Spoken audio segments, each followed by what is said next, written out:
أشرقت نفسي بنور من فؤادي حينما رددت يا رب العباد. نحمده ونصلي على رسوله الكريم اما بعد فاعوذ بالله من الشيطان الرجيم بسم الله الرحمن الرحيم يا ايها الذين آمنوا اذكروا الله ذكرا كثيرا وسبحوه بكرة واصيلا صدق اللہ العظیم. کل جو ہے ذکر سے متعلق بیان ہوا تھا اور ذکر کی حقیقتاً دو قسم ہیں. یوں تو بہت سی قسم ہے لیکن بنیادی دو قسمیں ہیں. پہلی قسم جو ہے وہ ہے ذکر قلبی اور دوسری قسم ہے ذکر لسانی. ذکر قلبی کا مطلب یہ ہوتا ہے کہ انسان کے دل میں اللہ کا دھیان پیدا ہو جائے، اور ذکر لسانی کا مطلب یہ ہوتا ہے کہ زبان سے بھی بندہ اللہ کا ذکر کرتا رہے. یہ ہے تو دونوں سے متعلق کل احادیث بھی آئی تھیں اور دونوں سے متعلق کل جو ہے آیات قرآنیہ بھی پیش کیا گیا تھا. آج جو ہے دونوں قسم کے ذکر سے متعلق یعنی ذکر قلبی اور ذکر لسانی سے متعلق دونوں سے متعلق جو ہے واقعات بیان کیے جائیں گے. ہاں، بڑے اہم واقعات ہیں. اب مثال کے طور پہ ذکر قلبی یعنی اللہ کا دھیان پیدا ہو جائے، اس کا ایک بہت بڑا واقعہ یہ ہے کہ حضرت عمر ابن الخطاب رضی اللہ تعالی عنہ ایک سفر میں جا رہے تھے. ساتھ میں صحابہ کرام کی ایک بڑی جماعت بھی تھی اور ایک جگہ پڑاؤ ڈالا جنگل میں. وہاں پہ دیکھا کہ ایک چرواہا ہے جو بکریوں کے ریوڑ کو ہانک رہا ہے. تو حضرت عمر ابن الخطاب رضی اللہ تعالیٰ عنہ اس وقت بادشاہ تھے، امیر المومنین تھے پورے دنیا کے مسلمانوں کے. انہوں نے جو ہے اس سے پوچھا کہ تم اپنی بکری کے ریوڑ میں سے ایک بکری میرے ہاتھ بیچ دو. اس نے کہا کہ یہ کیسے ہو سکتا ہے کہ میں ایک بکری بیچ دوں، کیونکہ میں ان بکریوں کا مالک نہیں ہوں، ان بکریوں کا مالک تو کوئی اور ہے، لہذا میں اسے فروخت نہیں کر سکتا. تو حضرت عمر رضی اللہ تعالیٰ عنہ نے بطور امتحان کے کہ اس کے دل میں اللہ ہے کہ نہیں ہے، امتحان کے طور پہ اس سے یہ کہا کہ تم میرے ہاتھ یہ بکری فروخت کر دو اور تم کو پیسہ مل جائے گا. پیسہ تم اپنے جیب میں رکھ لو اور ہم لوگ بکری کو ذبح کر کے اپنا پیٹ بھر لیں گے، ضرورت مند ہے اس وقت. یہ بات کہی تو اس نے فوراً، حضرت عمر بن خطاب کو پہچانتا نہیں تھا وہ، تو اس نے فوراً کہا کہ فَأَيْنَ اللَّهُ يَا رَجُلُ، کہ اے بھلے انسان یہ بتاؤ اللہ کہاں چلا گیا. مالک تو گھر پر ہے لیکن اس میدان میں، اس جنگل میں، اس بیابان میں اللہ تو موجود ہے. یہی ہے ذکر، دل کا ذکر، کہ اللہ یاد آ رہا ہے. جب بھی کوئی کام کرے تو اس وقت اللہ یاد آئے. اور یہ دونوں چیز میں ہے، نیک کام میں بھی ہے، برے کام میں بھی. اگر کوئی نیک کام کر رہا ہے اور اللہ کا دھیان نہیں ہے، اللہ کا دھیان نہیں ہے تو اس کا نیک کام بھی کوئی کام کا نہیں ہے. اور برا کام اگر کر رہا ہے تو اللہ کا دھیان پیدا ہو جائے گا تو وہ اس کو چھوڑ دے گا. اسی وجہ سے جو ہے کسی نے پوچھا نبی کریم صلی اللہ علیہ وسلم سے کہ مل احسان، احسان کیا ہے. ایک حدیث ہوئے بہت طویل حدیث کے ذخیرے میں، اس حدیث کو کہا جاتا ہے حدیث جبرائیل. تو حدیث جبرائیل میں حضرت جبریل علیہ السلام نے انسانی شکل میں آ کر نبی اکرم صلی اللہ علیہ وسلم سے کئی سوال کیے. ان میں ایک سوال یہ بھی کیا کہ یا رسول اللہ صلی اللہ علیہ وسلم، آپ یہ تو بتائیے کہ احسان کسے کہتے ہیں. تو آپ صلی اللہ علیہ وسلم نے فرمایا احسان اسے کہتے ہیں کہ ان تعبد اللہ کأنک تراہ، کہ تم اللہ کی عبادت اس طرح سے کرو کہ گویا تم اس کو دیکھ رہے ہو. وَإِن لَّمْ تَكُن تَرَى، اگر تم سے یہ نہ ہو سکے کہ تم اللہ کو دیکھ رہے ہو تو کم سے کم تمہارے دل میں اتنا خیال اور اتنا دھیان ہونا چاہیے کہ ہوا یراکا، وہ تم کو دیکھ رہا ہے، وہ تم کو، یہی ہے ذکر قلبی، یہی ہے اللہ کا دھیان، کہ کم سے کم یہ تو تصور کرو کہ وہ تم کو دیکھ رہا ہے۔ اور ایسی بہت سی احادیث بھی ہیں جس سے یہ معلوم ہوتا ہے کہ نیک عمل کے وقت اللہ تعالیٰ اپنے بندوں کی طرف توجہ فرماتے ہیں۔ چنانچہ ایک حدیث میں ہے کہ جب بچہ قرآن شریف اچھا پڑھتا ہے، چاہے وہ بوڑھا ہو، چاہے جوان ہو، چاہے بچہ ہو، چاہے ادھیڑ ہو، چاہے مرد ہو یا عورت ہو، اگر وہ دل لگا کر اچھا قرآن پڑھتا ہے تو اللہ تعالیٰ اس کے قرآن کو سنتے ہیں۔ سننے کا مطلب یہ ہے کہ اللہ تعالیٰ اسے دیکھتے ہیں، یہ دھیان پیدا ہونا چاہیے۔ چنانچہ جب انسان اللہ سے غافل ہوتا ہے اور اللہ کا دھیان اس کے دل و دماغ سے کیا ہوتا ہے، نکل جاتا ہے، جب اللہ کا دھیان نکل جاتا ہے تو پھر جو ہے وہ کیا کرتا ہے، وہ کہیں نہ کہیں پھنس جاتا ہے، کہیں نہ کہیں پھنس جاتا ہے۔ جس کے بھی دماغ سے اللہ کا دھیان نکل جائے گا وہ پھر گناہوں میں بڑی آرام سے کیا ہو جائے گا، ملوث ہو جائے گا، بڑے آرام سے۔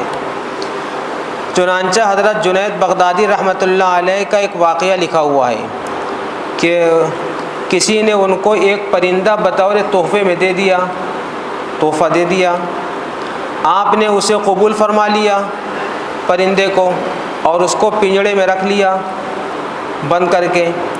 کچھ مدت جو ہے گزر گئی جب، تو حضرت جنید بغدادی نے ایک دن اسے آزاد کر دیا، یعنی کچھ مدت پنجڑے میں رکھنے کے بعد اسے کیا کر دیا، آزاد کر دیا۔ کسی نے پوچھا کہ حضرت آپ نے اسے آزاد کیوں کر دیا؟ ہو سکتا ہے اسی نے پوچھا ہو کہ جس نے ہدیہ اور تحفے کے طور پہ دیا تھا۔ تو حضرت جنید بغدادی رحمۃ اللہ علیہ نے فرمایا کہ مجھ سے اس پرندے نے بڑی منت سے کہا تھا، پرندے نے کہا تھا، کیا کہا تھا کہ اے جنید، افسوس ہے کہ تو اپنے دوستوں سے ملاقات کا لطف اٹھاتا ہے اور مجھے میرے دوستوں سے ملنے سے دور رکھتا ہے اور مجھے پنجڑے میں بند کر کے رکھتا ہے۔ یعنی یہ پرندے نے کہا، اس کو اللہ تعالیٰ نے گویا ہی دیا ہوگا، کسی انداز سے وہ بولا ہوگا، حضرت جنید کو اللہ تعالیٰ نے یہ سمجھ دی ہوگی کہ پرندے کی بولی سمجھ جائیں، چنانچہ وہ یہ کہہ رہا تھا اور وہ یہ سن رہے تھے۔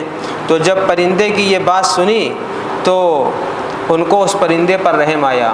اور دوست سے یہاں دونوں مراد ہو سکتا ہے، ایک تو اللہ تعالیٰ دوست ہوتے ہیں اللہ والوں کے، اولیاء اللہ کہا بھی جاتا ہے ولیوں کو، اور دوسرے یہ ہے کہ جو لوگ صبح شام حضرت جنید بغدادی کی خدمت میں آتے اور جاتے تھے، حضرت جنید ان سے ملتے جلتے تھے، اور یہ پرندہ اپنے ساتھیوں سے نہیں مل پاتا تھا نا، یہ تو پنجڑے میں بند تھا۔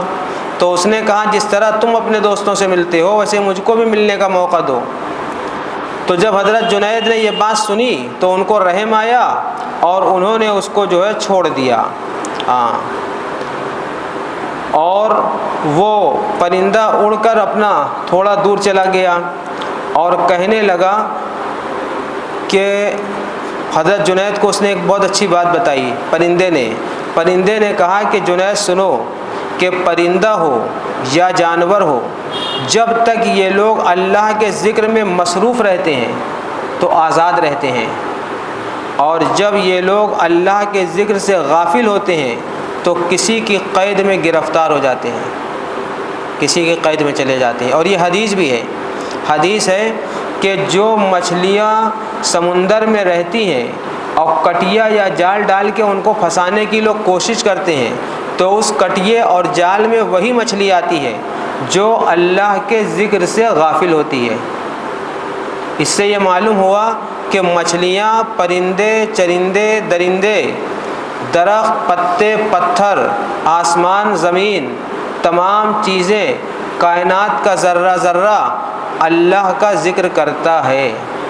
قرآن میں ہے سورہ بنی اسرائیل میں وَإِن مِّن شَيْءٍ إِلَّا يُسَبِّحُ بِحَمْدِهِ وَلَٰكِن لَّا تَفْقَهُونَ تَسْبِيحَهُمْ کہ ہر چیز اللہ کی تسبیح بیان کرتی ہے، لیکن جو ہے تم سمجھ نہیں سکتے ہو کہ وہ کس طرح اللہ کی تسبیح بیان کرتی ہیں۔ چنانچہ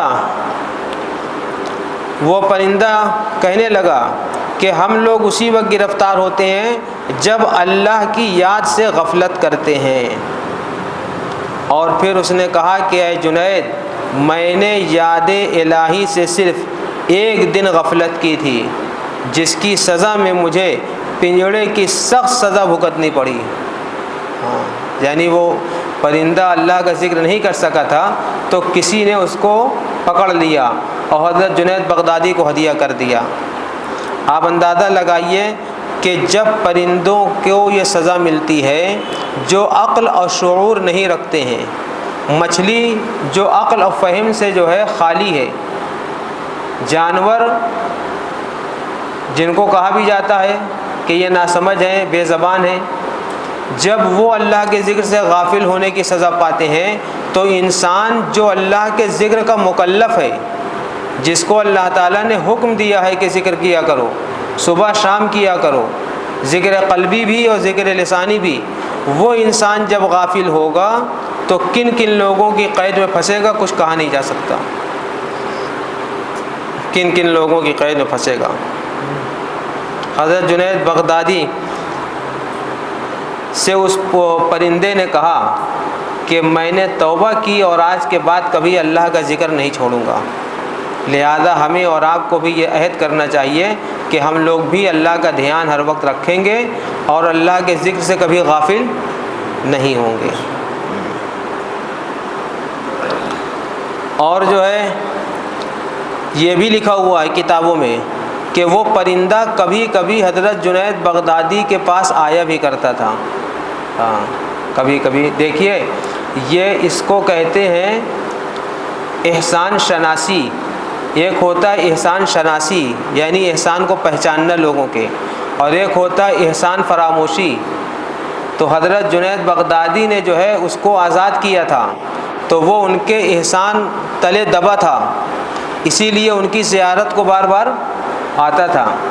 اور اب آپ اس زمانے میں اگر کسی پر احسان کریں تو وہ بھاگے گا آپ سے، سمجھے، اور وقت ضرورت پر وہ کبھی کام نہیں ہے۔ سب ایسے نہیں ہوتے ہیں، لیکن زیادہ تر لوگ اسی طرح کی زندگی گزار رہے ہیں کہ اگر آپ ان کے ساتھ احسان کریں تو وہ آپ کے ساتھ احسان فراموشی کریں گے، وہ بھول جاتے ہیں، یاد نہیں رکھتے۔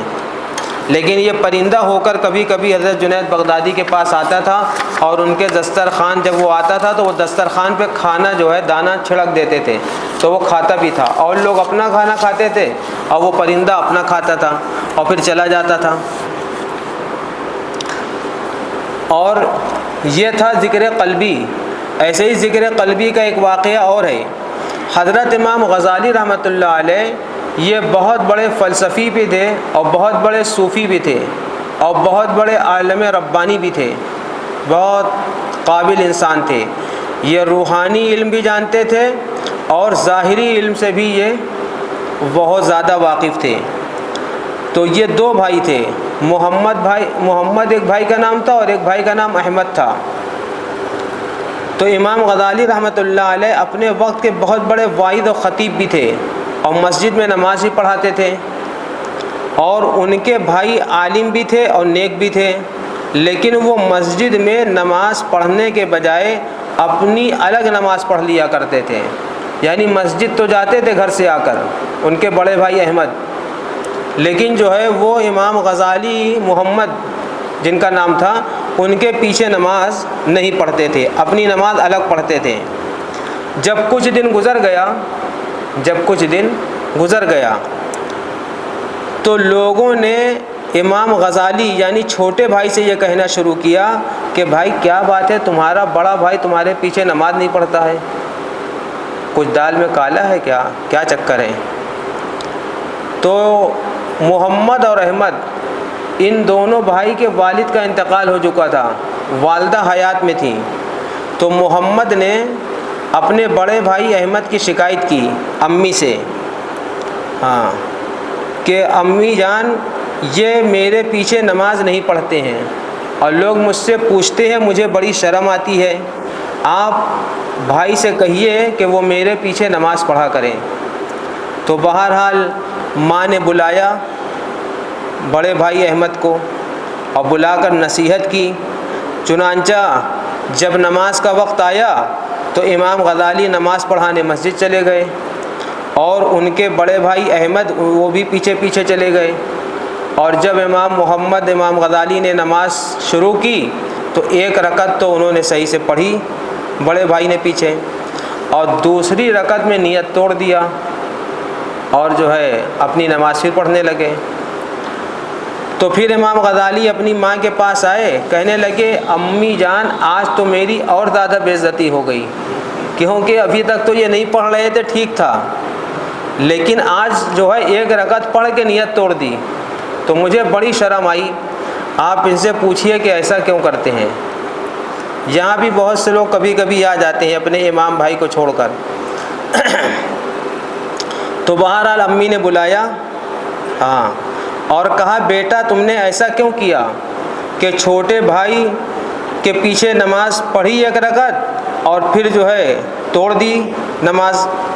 بلا کر پوچھا کہ ایسا کیوں کیا، تو وہ کہنے لگے کہ امی جان میرے یہ جو چھوٹے بھائی محمد ہے نا، جن کو امام غزالی کہا جاتا ہے، انہوں نے ایک رکعت تو بہت صحیح پڑھائی، دل لگا کر پڑھائی، اور جب انہوں نے دوسری رکعت شروع کی تو ان کا دھیان نماز میں اللہ کی طرف سے ہٹ گیا۔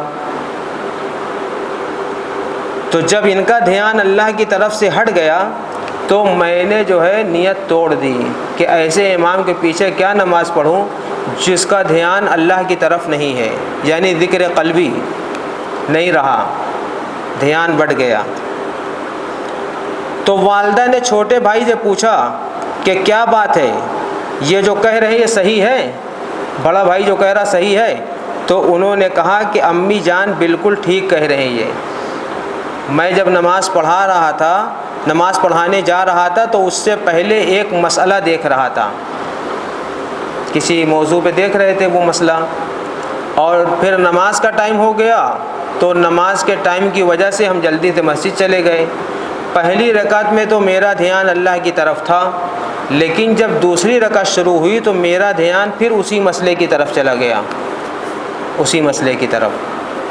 بعض کتابوں میں تو یہ بھی لکھا ہے کہ وہ حیض کا مسئلہ تھا جسے وہ سوچنے لگے، اور بعض روایت میں یہ بھی ہے کہ انہوں نے امام احمد نے بڑے بھائی نے کہا کہ میں نے اس لیے توڑ دیا رکعت کہ ان کا دھیان اللہ کی طرف سے ہٹ گیا اور عورتوں کی طرف چلا گیا، سمجھے، یعنی عورتوں کے مسائل پہ غور کرنے لگے، یہ بھی لکھا ہوا ہے بعض جگہ۔ تو بہرحال ان کی بات صحیح ہے، دوسری رکعت میں ان کا خیال چلا گیا تھا، اس لیے میں جو ہے رکعت توڑ کے ہٹ گیا۔ تو ماں نے ایک بہت ٹھنڈی سانس لی اور کہا افسوس ہے کہ تم دونوں میں سے کوئی بھی میرے کام کا نہ بنا، یعنی ماں نے جو ہے چھوٹے بھائی کو نہیں ڈانٹا کہ جو ہے تم نے غلط کیا، بلکہ کیا کہا کہ دونوں نے غلط کیا۔ تو چھوٹے بھائی کا چونکہ دھیان بڑھ گیا تھا، انہوں نے فوراً معافی مانگ لی والدہ سے کہ ہاں اب میں ایسا نہیں کروں گا، اپنا دھیان جو ہے نماز میں اللہ کی طرف رکھوں گا۔ لیکن بڑے بھائی نے کہا امی جان یہ بتائیے آپ کہ چھوٹے بھائی گڑبڑ نکلے یہ تو صحیح ہے، لیکن میں نے کیا غلطی کی ہے؟ آپ مجھے کیوں کہہ رہے ہیں کہ دونوں میرے کام کے نہیں ہیں؟ میں نے تو اتنا بڑا کیس پکڑا کہ جو ہے ان کا نماز میں دھیان نہیں ہے، تو مجھے آپ ایسا کیوں کہہ رہی ہیں؟ تو والدہ نے بڑا اچھا جواب دیا۔ ماں نے جواب دیا کہ تم میں سے ایک تو نفس کے مسائل کھڑا سوچ رہا تھا نماز میں، ایک جو ہے نفس کے جو ہے مسائل کھڑا سوچ رہا تھا، اور دوسرا بھائی پیچھے کھڑا اس کے دل کو جھانک رہا تھا، سمجھے نا؟ تو یہ دونوں گڑبڑ ہیں، دونوں کو جو ہے یعنی دونوں کا دھیان نماز میں نہیں تھا۔ اور والدہ بہت نیک بہت صالح تھیں، تبھی تو امام غزالی بنے۔ جب ماں نیک ہوتی ہے خاص طور پہ اور والد نیک ہوتے ہیں تبھی بچے بھی نیک بن پاتے ہیں، زیادہ تر ایسا ہی ہوتا ہے۔ ماں باپ کی نیکی ہی جو ہے بچوں کے کیا ہے کام آتی ہے۔ تو دونوں کا دھیان جو ہے نہیں تھا، والدہ نے گویا دونوں کی تربیت کی۔ اب اتنی پڑھی لکھی ماں کہاں ملیں گی کہ اتنے بڑے بڑے عالم دین کی کیا کر رہی تھیں، اصلاح کر رہی تھیں، تربیت کر رہی تھیں۔ ایک واقعہ اور ہے کہ حضرت ثابت بنانی کہتے ہیں، بہت اچھی بات کہتے ہیں کہ میں یہ سمجھ لیتا ہوں کہ میرا پروردگار مجھے اس وقت یاد کر رہا ہے۔ دیکھیے بڑی اچھی بات بتا رہے ہیں، وہ کہہ رہے ہیں ثابت بنانی کہ مجھے معلوم ہو جاتا ہے کہ میرا اللہ مجھے کب یاد کر رہا ہے۔ تو لوگوں نے بڑے تعجب سے پوچھا، یہ کیسے آپ کو معلوم ہو جاتا ہے، یہ کیسے معلوم ہو جاتا ہے؟ کہا کہ جب میں اسے یاد کرتا ہوں تو مجھے پتہ لگ جاتا ہے کہ وہ مجھے یاد کر رہا ہے، کیونکہ قرآن کی آیت ہے فاذکرونی اذکرکم، جب تم مجھے یاد کرو گے تو میں تمہیں یاد کروں گا۔ تو جب کوئی اللہ کو یاد کرے تو وہ سمجھ جائے کہ اللہ بھی اسے یاد کر رہا ہے۔ تو معلوم یہ ہوا کہ اللہ کی رحمت پانے کے لیے اللہ کے ذکر میں لگنا ہوگا۔ جب اللہ کے ذکر میں بندہ لگے گا تو اللہ کی رحمت اس کی طرف خود ہی جو ہے دوڑے گی اور لپکے گی۔ ایک مرتبہ جو ہے حضرت مولانا زکریا صاحب نے شیطان کو دیکھا کہ وہ ہڈیوں کا ڈھانچہ بنا ہوا ہے، ہڈیوں کا ڈھانچہ بنا ہوا ہے، تو اس سے پوچھا کہ تمہارا یہ حال کیوں ہو گیا ایسا؟ تو اس نے کہا کہ بغداد کی ایک مسجد میں کچھ لوگ بیٹھے ہیں جنہوں نے مجھ کو لاغر اور دبلا کر دیا ہے۔ تو ان کی مجلس میں بیٹھے ہوئے کچھ لوگ گئے وہاں پر بغداد کی جامع مسجد میں۔ یہ مولانا زکریا صاحب سے مراد یہاں پہ ہے شیخ الحدیث مولانا زکریا صاحب جنہوں نے فضائل اعمال لکھی ہے، وہ مراد ہے کہ ان کی کتاب میں یہ قصہ لکھا ہے، لیکن بزرگ کوئی اور ہیں۔ تو ان بزرگ صاحب نے جو ہے فوراً کسی کو بھیجا کہ جاؤ دیکھو کہ شیطان کو لاغر اور دبلا کن لوگوں نے کر دیا، مسجد میں جاؤ دیکھو۔ تو وہاں گئے تو دیکھا کہ بہت ڈھیر سارے لوگ جو ہے اللہ کی یاد میں مشغول ہیں، ذکر کر رہے ہیں۔ تو ذکر کا مطلب دونوں تھا، وہ زبان سے بھی ذکر کر رہے تھے اور دل میں بھی اللہ کا کیا تھا، دھیان تھا۔ تو شیطان ان کو بہکا نہیں پا رہا تھا۔ جو لوگ صرف زبان سے ذکر کرتے ہیں ان کو شیطان بڑی آرام سے بہکا سکتا ہے، لیکن جو لوگ جو ہے زبان سے ذکر نہیں کرتے ہیں بلکہ جو ہے کیا کہتے ہیں زبان سے صرف ذکر کرتے ہیں، دل میں اللہ نہیں ہوتا ہے تو وہ جلدی بہک جاتے ہیں۔ اس لیے دل کا ذکر اور زبان کا ذکر دونوں ضروری ہے۔ حضرت شیخ ابو بکر قطانی کا واقعہ لکھا ہوا ہے کہ ایک مرتبہ حج کے موقع پہ بہت ڈھیر سارے لوگ اللہ والے جمع تھے۔ حج کے موقع پہ اکثر جمع ہو جاتے ہیں، تو جمع تھے تو سب لوگ یہ کہہ رہے تھے کہ محب یعنی اللہ کو چاہنے والا کیسا ہوتا ہے، یہ سب باتیں چل رہی تھیں۔ تو اسی مجلس میں اس وقت نوجوان تھے، کم عمر تھے، حضرت جنید بغدادی بھی بیٹھے ہوئے تھے۔ تو لوگ اپنا اپنا خیال بتا رہے تھے، یہ چپ بیٹھے تھے۔ ان سے کسی نے پوچھا کہ تم نہیں بول رہے ہو کہ اللہ کا عاشق کسے کہیں گے؟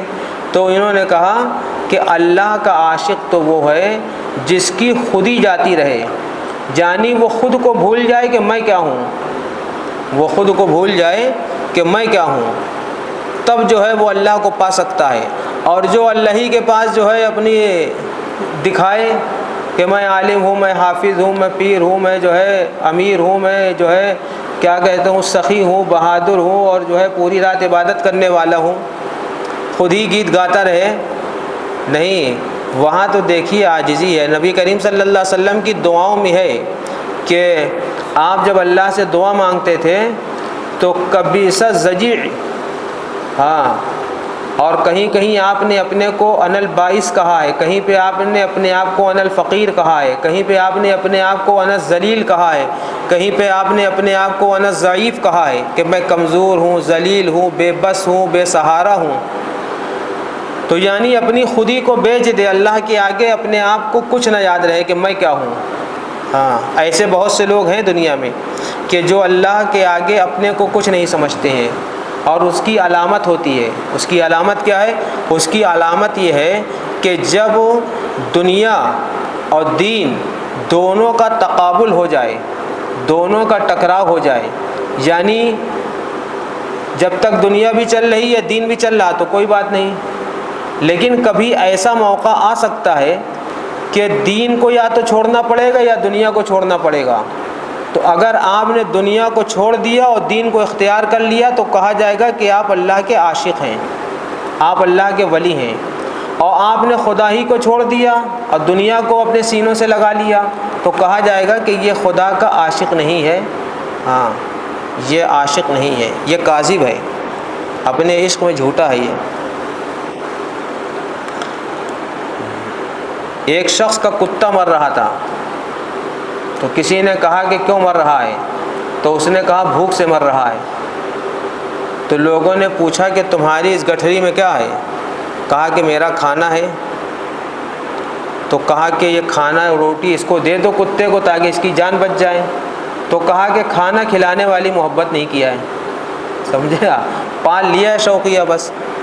تو بہت سے لوگ جو ہے ایسے ہی بس اللہ کا نام لے لیتے ہیں، لیکن اللہ کے لیے جان دے دیں، مال دے دیں، یہ والا پیار اللہ سے نہیں کیا ہے. ہاں اللہ کی قسم جھوٹی کھانے کا پیار کیا ہے بس. بہرحال ایک اور واقعہ سن لیجئے کہ حضرت سعید ابن المسیب، بہت طویل ہے، ہم اس کو بہت مختصر کر کے بیان کرتے ہیں. حضرت سعید ابن المسیب رحمۃ اللہ علیہ یہ بہت بڑے محدث گزرے ہیں، بخاری کا درس دیا کرتے تھے، لوگوں کو ایسے ہی جیسے یہ واعظ و نصیحت ہو رہی ہے سمجھاتے تھے. تو ایک شخص تھے عبداللہ بن وداع، ان کی مجلس میں آیا کرتے تھے اور وہ جو ہے چند دن نہیں آئے، بہت دنوں کے بعد آئے. تو ان سے پوچھا سعید ابن المسیب نے کہ اتنے دن کہاں تھے؟ تو کہنے لگے میری بیوی بیمار ہو گئی تھی اور پھر اس کے بعد اس کا انتقال ہو گیا، اسی میں مصروف رہا جس کی وجہ سے میں آپ کی مجلس میں نہ آ سکا.